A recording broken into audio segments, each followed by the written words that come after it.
Do not travel outside of the United States unless you are a United States citizen. If you are a green card holder, no, you are not safe. Is this true? Is there any evidence to substantiate this advice that I'm giving today? Well, stay tuned while we look at this important new development in the US administration crackdown on immigration. We'll be right back.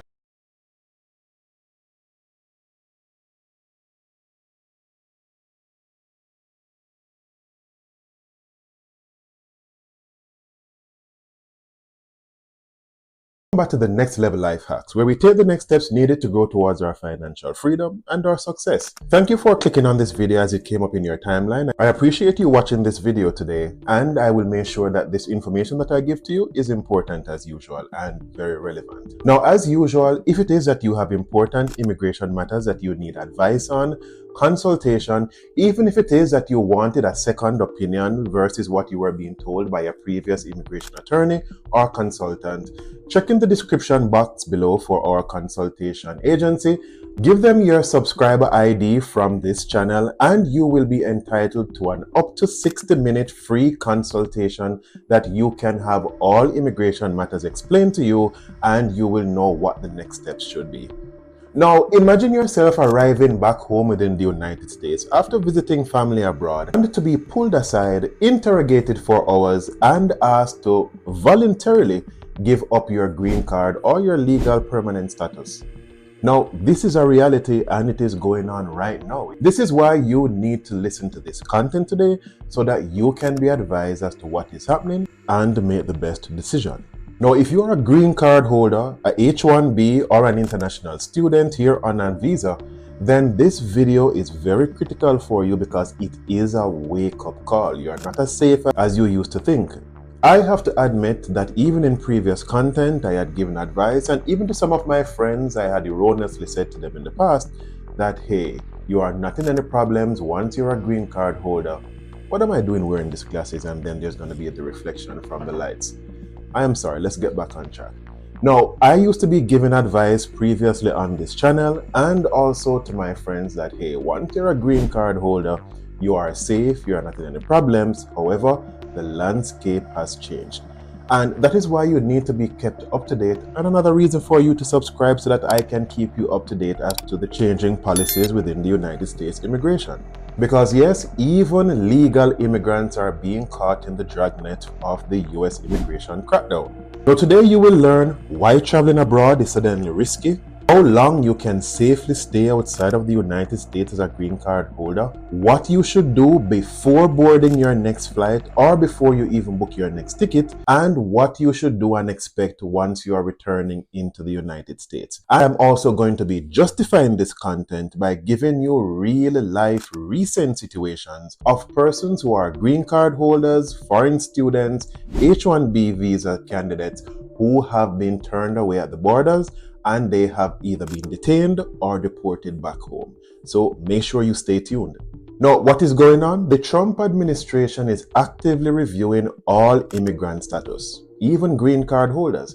Do not be fooled by the idea and the narrative that only illegal immigrants are being targeted, because what we are seeing and hearing more and more is that even persons with legal status, they are being caught up in a dragnet, and several persons are either being detained or they are being deported, or both. Now, according to several immigration attorneys, and I'm going to be showing certain clips from them as well throughout this content, several legal documented immigrants are being detained and questioned, and then by a coercion or just by force or just by duress, they are being asked to voluntarily give up their legal status. Notice emphasis on the word voluntarily because it's not really so. Now let's look at what the law states for green card holders. Now, the law states that a green card holder should not stay for more than 180 continuous days outside of the United States, and if you do spend over 180 days outside of the United States, then upon your return, what you're actually doing is to be seeking admission. Now, this term seeking admission means that you are not guaranteed of being readmitted into the United States. You are seeking to be admitted, and you will have to be providing certain evidence that proves that you're actually spending more of your time within the United States and you are not spending most of your time outside of the United States. So that seeking admission is that you are in a limbo as to whether or not you will be admitted back into the United States. Now you might ask, what would I need to provide as evidence that I am actually a resident whenever I'm seeking this admission into the United States? One is that you would have to provide proof of your residency in terms of utility bills in your name. If it is that you have a lease agreement in your name, or if you have a mortgage in your name, then you would have to provide that information to the immigration officer. Also, it would be advised that you provide like your bank accounts, evidence of your bank accounts to show that you do have financial products or investment products in the United States that are in your name, as well as you could show proof of your employment like a job letter or pay stubs, recent pay stubs that is, to show that you are actually on payroll for a company within the United States. Now, if it is that you're outside of the country for more than 6 months, no, this is even more challenging, because what it can be said is that you are actually abandoning your residency, and you would now be at a high risk position of not being readmitted into the country, or your green card could be seized, and then you could be placed in deportation proceedings, or you could be forced to face a judge. So what is happening at the borders is that once you are spending, say, more than 3 months or more than 6 or up to a year, then you are detained and questioned for several hours.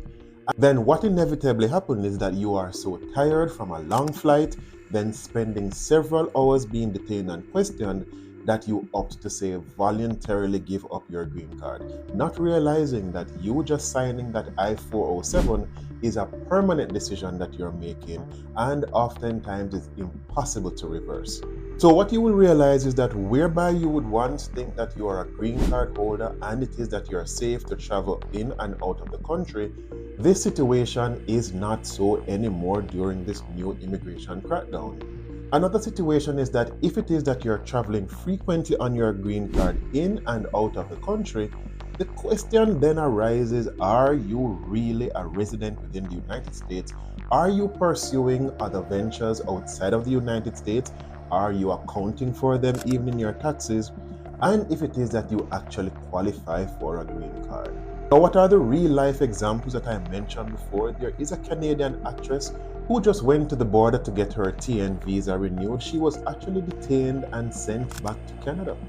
There is also the case of an executive businessman who was traveling too frequently on his visitor's visa, and then he was questioned regarding is it that he is working or pursuing business ventures in the United States, and his B1 visa ended up being cancelled. We also have Mahmoud Khalil, the Columbia University student, who because of his demonstrations and his activist activities, he was actually detained and is being threatened with deportation. And that is an ongoing matter that I'm not sure if it has been resolved as yet. Therefore, what we need to realize is that the time is changing, and not because you're a green card holder, it does not mean that you are safe. Now, as I promised before, I'm going to be looking at the different scenarios that you might find yourself in and what my advice is to you. Now, if it is that you are leaving the country as a green card holder for less than 180 days, I would say that your risk level is low. However, I strongly advise though that you still bring with you that evidence that you actually are a resident. So like I mentioned before, the utility bills, proof of your bank account, and a job letter proving your employment within the United States, just walk with them to be on the safe side. If it is that you're leaving for 180 to say 364 days, that's a little bit shy of the 1 year mark, I would say that your risk level is medium. So it is up from low to now medium, and I strongly advise that you bring even stronger supporting documents, like for example your tax returns, your tax transcript, and still bring with you that job letter, financial statements, and so on, and just proof, any proof that you can find that you are actually intending to be within the United States. Also, you can bring with you whatever evidence that you have to justify the reason that you had to be outside of the United States for that extended period. So if it is that you have a family member that is ill, or you needed to wrap up some business like selling a property, or any obstacles, or if it is that you had an ongoing medical issue that you had to return to your home country because that is where the treatment started, then you need to walk with those evidence as well. And the worst case scenario, if it is that you are going to be leaving for 365 days or more or over a year, then it is strongly advised, because now you're in a high risk category, that you actually get a re-entry permit before you leave. So have that re-entry permit processed and approved before you leave the United States. But if it is you have a visitor's visa, then I would say that your risk level is medium to high. It's going to be depending on how long you stay within the United States and just how frequently you're moving backward and forward between the United States and your home country, because you're going to be asked questions like, what are you doing so long in the country? How is it that you can take so much time off from your job or your business in your home country? And you have to justify to the border control agent how you plan to finance yourself while you are in the United States, because there's a question mark over your head as to, is it that one of these times you are going to be staying in the United States and not returning to your home country? And lastly, if you are a lobbyist or an activist, especially when we look at the case of Mahmoud, then you need to take that as an example that, hey, you are at risk of being deported as a green card holder because you are now being seen as a threat to the state, and that you are inciting violence or demonstrations against the state. So you are therefore almost seen as a terrorist. And an executive order was signed regarding this on January 20. So you need to be careful in terms of what lobbying or what activist movements or activities that you are taking part in. Now, what are my pro tips to you? First and foremost, if you are a green card holder, stay put until this climate has changed. You are not guaranteed of being readmitted into the United States, as we have seen. So unless you are a citizen with a passport and you're traveling, you need to keep yourself within the United States and wait until this wave has passed. You do not want to jeopardize the amount of time and money that you have spent in obtaining your green card. Also, you might be filing petition for other family members, and you could be jeopardizing their status as well if their paperwork is not completed. My other advice is that if it is an absolute must that you leave the country, then upon your re-entry, never sign an I-407 before consulting an immigration attorney. You are putting yourself in a position of giving up your green card, and it is something that might be impossible to reverse. Another advice is that you do not travel if it is that your green card is near to expiration, or if it is that it is expired.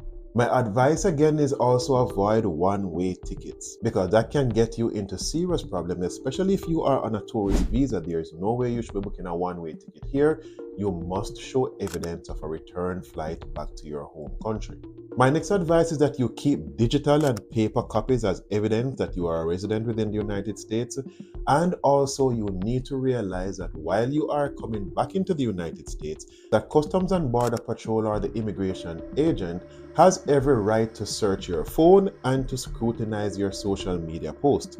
There are several persons who have left incriminating evidence in their WhatsApp chat history or their text messages that provides evidence that they are up to unscrupulous activity, or they are intended to work in the United States while coming here as a visitor, and they end up with their visitors' visas being cancelled and they are placed on the next flight back home.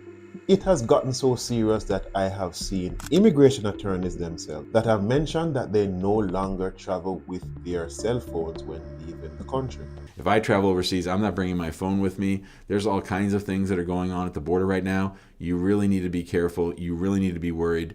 And I'm not trying to scare people. Really, I'm not. I'm trying to educate people so that you make a good decision and hopefully decide not to leave the United States until you get your citizenship. My final advice to you is that legal does not mean that you are safe. Whether you are here as an illegal or a legal immigrant, there are loopholes that can put your status in jeopardy, and therefore you need to take every precaution to make sure that as a legal, documented resident within the United States, that you are doing everything to protect your status and that you are not doing anything that can jeopardize you or your family's stability with the United States. I thank you for the privilege of your time that you have spent here with me today. If you know of anyone else that might benefit from this information, please feel free to share it with them. Also, if it is that you have any other advice, or if you know of anyone that has had their green card taken away, put it in the comment section below so that we can be kept up to date with what is happening as well. Thank you for spending this time with me, and see you in the next video.